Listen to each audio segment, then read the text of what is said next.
युद्धकांड 59वां सर्ग।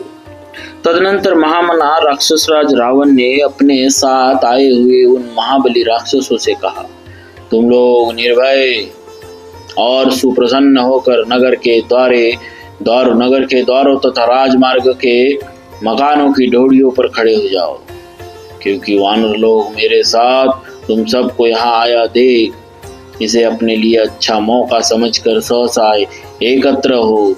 मेरी सूनी नगरी में जिसके भीतर प्रवेश होना दूसरों के लिए बहुत कठिन है, घुस जाएंगे और इसे मत कर चौपट कर डालेंगे। इस प्रकार जब अपने मंत्रियों को विदा कर दिया और वे राक्षस उनकी आज्ञा के अनुसार उन स्थानों पर चले गए, तब रावण जैसे महामत्स्य तिमिंगिल पूरे महासागर को विक्षुब्ध कर देता है, उसी प्रकार समुद्र जैसी वानर सेना को विदीर्ण करने लगा। चमकीले धनुष बाण लिए राक्षस राज रावण को युद्ध स्थल में सहसा आया हुआ देख वानर राज सुग्रीव ने एक बड़ा भारी पर्वत शिखर उखाड़ लिया और उसे लेकर उस निशाचर पर आक्रमण किया। अनेक वृक्षों और शिखरों से युक्त उस महान शैल शिखर को सुग्रीव ने रावण पर दे मारा। उस शिखर को अपने ऊपर आता देख रावण ने सहसा सूर्यमय पंख वाले बहुत से बाण मारकर उसके टुकड़े कर डाले। उत्तम वृक्ष और शिखर वाला वह महान शैल शुंग जब विदीर्ण होकर पृथ्वी पर गिर पड़ा, तब राक्षस लोक के स्वामी रावण ने महान सर्प और यमराज के समान एक भयंकर बाण का संधान किया। उस बाण का वेग वायु के समान था, उनसे चिंगारियां छूटती थी और प्रज्वलित अग्नि के समान प्रकाश फैलता था। इंद्र के वज्र की भांति भयंकर वेग वाले उस बाण को रावण ने रुष्ट होकर सुग्रीव के वध के लिए चलाया। रावण के हाथ से छूटे हुए उस सहायक ने इंद्र के वज्र की भांति कांतिमान शरीर वाले सुग्रीव के पास पहुंचकर उसी तरह वेग पूर्वक उन्हें घायल कर दिया, जैसे स्वामी कार्तिकेय की चलाई हुई भयानक शक्ति ने क्रौंच पर्वत को विदीर्ण कर डाला था। उस बाण की चोट से वीर सुग्रीव अचेत हो गए और आर्तनाद करते हुए पृथ्वी पर गिर पड़े। सुग्रीव को बेहोश हो घूम कर गिरा देख उस युद्ध स्थल में आए हुए सब राक्षस बड़े हर्ष के साथ सिंहनाद करने लगे। तब गवाक्ष, गवय, सुषेण, ऋषभ, ज्योतिर्मुख और नल ये विशालकाय वानर पर्वत शिखरों को उखाड़ कर राक्षस राज रावण पर टूट पड़े।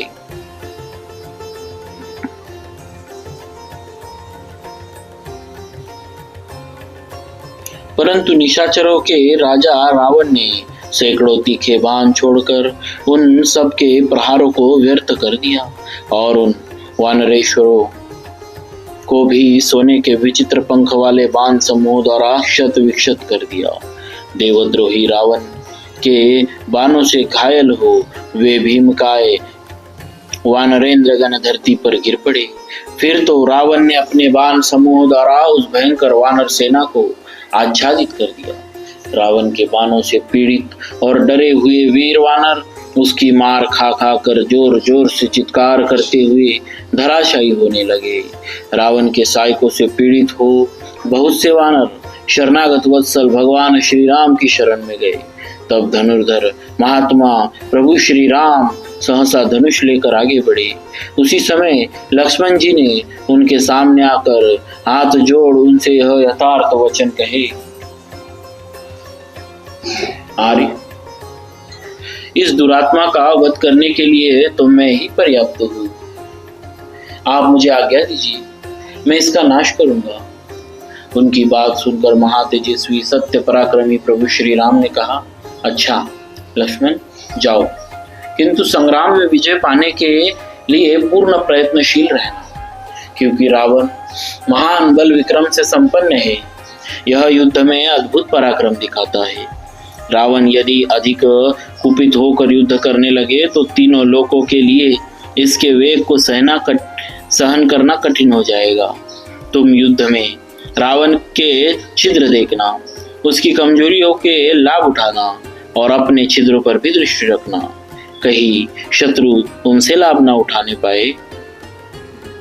एकाग्रचित्त हो, पूरी सावधानी के साथ अपनी दृष्टि और धनुष से भी आत्मरक्षा करना। श्री रघुनाथ जी की यह बात सुनकर सुमित्रा कुमार लक्ष्मण उनके हृदय से लग गए और श्री राम जी का पूजन एवं अभिवादन करके वे युद्ध के लिए चल दिए। उन्होंने देखा रावण की भुजाएं हाथी के शुंड दंड के समान, उनके बड़ा भयंकर एवं दीप्तिमान धनुष उठा रखा है। उसने बड़ा भयंकर और दीप्तिमान धनुष उठा रखा है और बाण समूह की वर्षा करके वानरों को ढकता तथा उनके शरीरों को भी छिन्न भिन्न किए डालता है।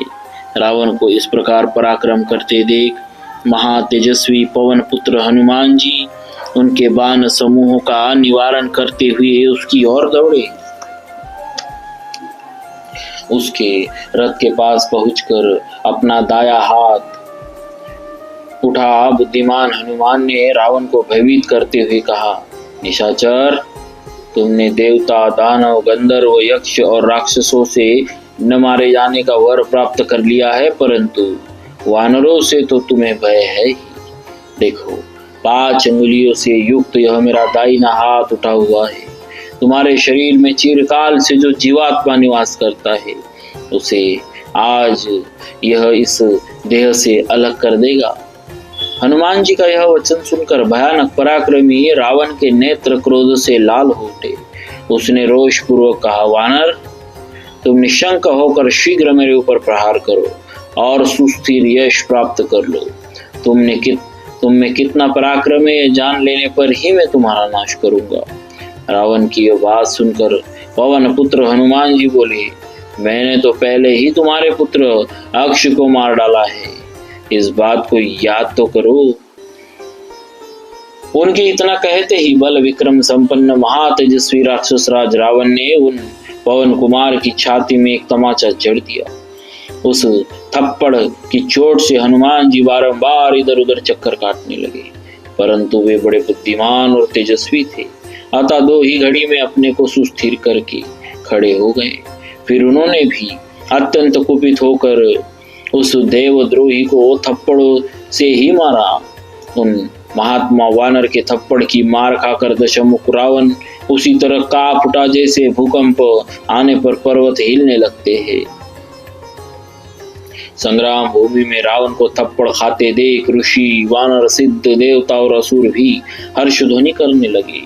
तदनंतर महातेजस्वी रावण ने संभाल कर कहा, शाबाश वानर, शाबाश, तुम पराक्रम की दृष्टि से मेरे प्रशंसनीय प्रतिद्वंदी हो। रावण के ऐसा कहने पर पवन कुमार हनुमान ने कहा, रावण, तू अब भी जीवित है, इसीलिए मेरे पराक्रम को धिक्कार है। दुर्बुद्धे, अब तुम एक बार और मुझ पर प्रहार करो। बढ़ बढ़कर बातें क्यों बना रहे हो? तुम्हारे प्रहार के पश्चात जब मेरा मुक्का पड़ेगा तब वह तुम्हें तत्काल यमलोक पहुंचा देगा। हनुमान जी की इस बात से रावण का क्रोध प्रज्वलित हो उठा, उसकी आंखें लाल हो गई। उस पराक्रमी राक्षस ने बड़े यत्न से दाहिना मुक्का तान कर हनुमान जी की छाती में वेग पूर्वक प्रहार किया। छाती में चोट लगने पर हनुमान जी पुनः विचलित हो उठे। महाबली हनुमान जी को उस समय विह्वल देख अतिनति रावण रथ के द्वारा शीघ्र ही नील पर जा चढ़ा। राक्षसों के राजा प्रतापी दशग्रीव ने शत्रुओं के मर्म को विदीर्ण करने वाले सर्पतुल्य भयंकर बाणों द्वारा वानर सेनापति नील को संताप देना आरंभ किया। उनके बाण समूह से पीड़ित हुए वानर सेनापति नील ने उस राक्षस राज पर एक ही हाथ से पर्वत का एक शिखर उठाकर चलाया। इतने में ही तेजस्वी महामना हनुमान जी भी संभल गए और पुनः युद्ध की इच्छा से रावण की ओर देखने लगे। उस समय राक्षस राज रावण नील के साथ उलझा हुआ था। हनुमान जी ने उससे रोष पूर्वक कहा, ओ निशाचर, इस समय तुम दूसरों के साथ युद्ध कर रहे हो, अतः अब तुम पर धावा करना मेरे लिए उचित न होगा। उधर महातेजस्वी रावण ने नील के चलाए हुए पर्वत शिखर पर तीखे अग्रभाग वाले 7 बाण मारे, जिससे वह टूट फूट कर पृथ्वी पर बिखर गया। उस पर्वत शिखर को बिखरा हुआ देख शत्रु शत्रुवीरों का संहार करने वाले वानर सेनापति नील प्रलय काल की अग्नि के समान क्रोध से प्रज्वलित हो उठे। उन्होंने युद्ध स्थल में अश्वकर्ण, साल, खिले हुए आम्र तथा अन्य नाना प्रकार के वृक्षों को उखाड़ उखाड़ कर रावण पर चलाना आरंभ किया। रावण ने उन सब वृक्षों को सामने आने पर काट गिराया और अग्निपुत्र नील पर बाणों की भयानक वर्षा की। जैसे मेघ किसी महान पर्वत पर जल की वर्षा करता है, उसी तरह रावण ने जब नील पर बाण समूह की वर्षा की, तब वे छोटा सा रूप बनाकर रावण की ध्वजा के शिखर पर चढ़ गए। अपनी ध्वजा के ऊपर बैठे हुए अग्निपुत्र नील को देखकर रावण क्रोध से जल उठा और इधर और उधर नील जोर जोर से गर्जना करने लगे। नील को कभी रावण की ध्वजा पर, कभी धनुष पर और कभी मुकुट पर बैठा देख श्री राम, लक्ष्मण और हनुमान जी को भी बड़ा विस्मय हुआ। वानर नील की वह फुर्ती देखकर महातेजस्वी रावण को भी बड़ा आश्चर्य हुआ और उसने अद्भुत तेजस्वी आग्नेयास्त्र हाथ में लिया। नील की फुर्ती से रावण को घबराया हुआ देख हर्ष का अवसर पाकर सब वानर बड़ी प्रसन्नता के साथ किलकालियां भरने लगे। उस समय वानरों के हर्ष नाद से रावण को बड़ा क्रोध हुआ, साथ ही हृदय में घबराहट छा गई। इसीलिए वह कर्तव्य का कुछ निश्चय नहीं कर सका। तदनंतर निशाचर रावण ने आग्नेयास्त्र से अभिमंत्रित बाण हाथ में लेकर ध्वज के अग्रभाग पर बैठे हुए नील को देखा। देखकर महातेजस्वी राक्षस राज रावण ने उनसे कहा, वानर, तुम उच्च कोटि की माया के साथ ही अपने भीतर बड़ी फुर्ती भी रखते हो। वानर, यदि शक्तिशाली हो तो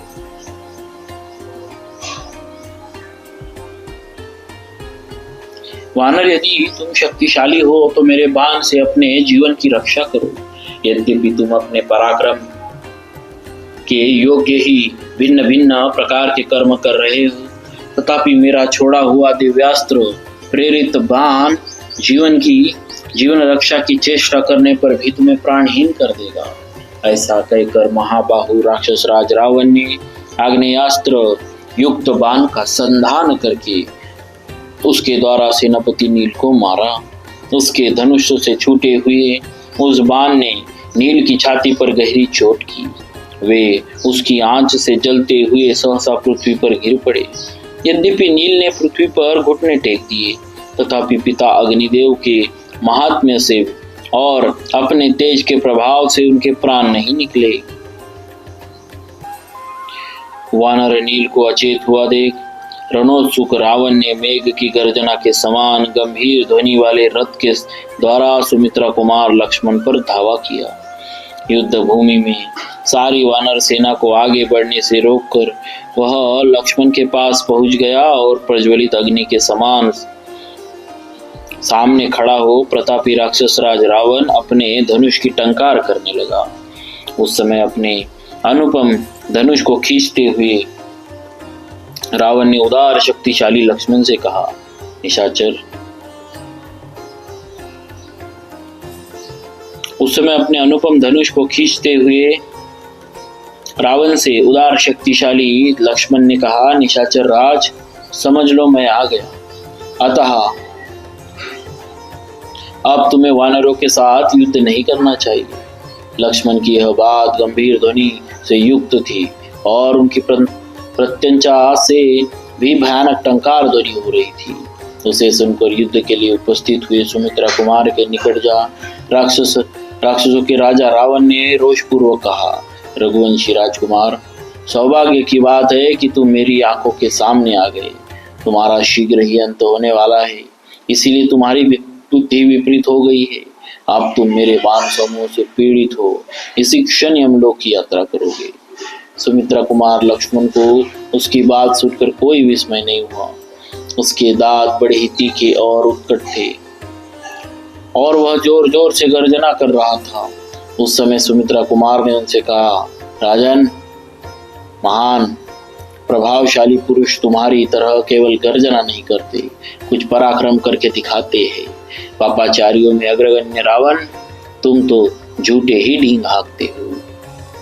बोली भक्तवत्सल भगवान की जय। सियावर रामचंद्र की जय।